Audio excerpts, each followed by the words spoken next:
when you run out of thread, you are going to have to re-thread the needle and retie your knot.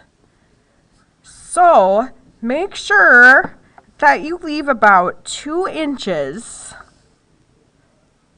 so that you have enough space to tie a knot so that the thread that's already in will be able to stay in. My favorite way to tie a knot when I'm getting more string is to go through a loop that I've already made and some of the fabric,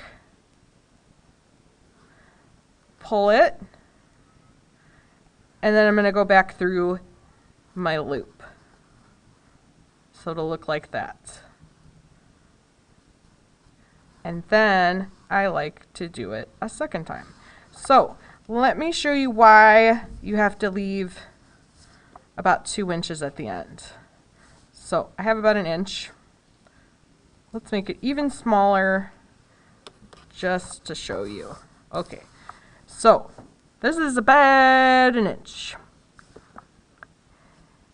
If I try to go through the fabric, I do not have enough space really. It's kind of difficult to get my thread back through, and my needle just didn't do anything, didn't tie a knot or anything.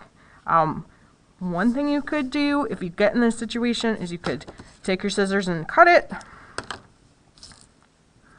and then you could tie it like this, how you tie a shoe, but I would make sure that you do several passes through the middle so that it is not just a single knot, because a single knot will not hold it in place. I don't know if that knot even is big enough.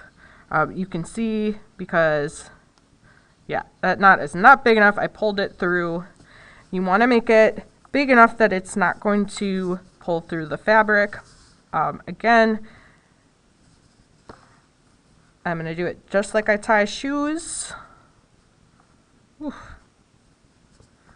So if you don't have enough thread at the end, it can be tied. It's just a pain, and it just makes it way more difficult. Another thing you could do, instead of tying it like you tie a shoe, is you could take the 2 ends and loop it around your finger that way and pull it through. Whew. Which again, super difficult if you don't leave yourself enough string. So all right. So what I would do now is I would re-thread my needle, retie my knot, and then I would start sewing right at this point. By the way, if you have a big tail like this, you can just go ahead and snip it. Just make sure you don't cut the knot off.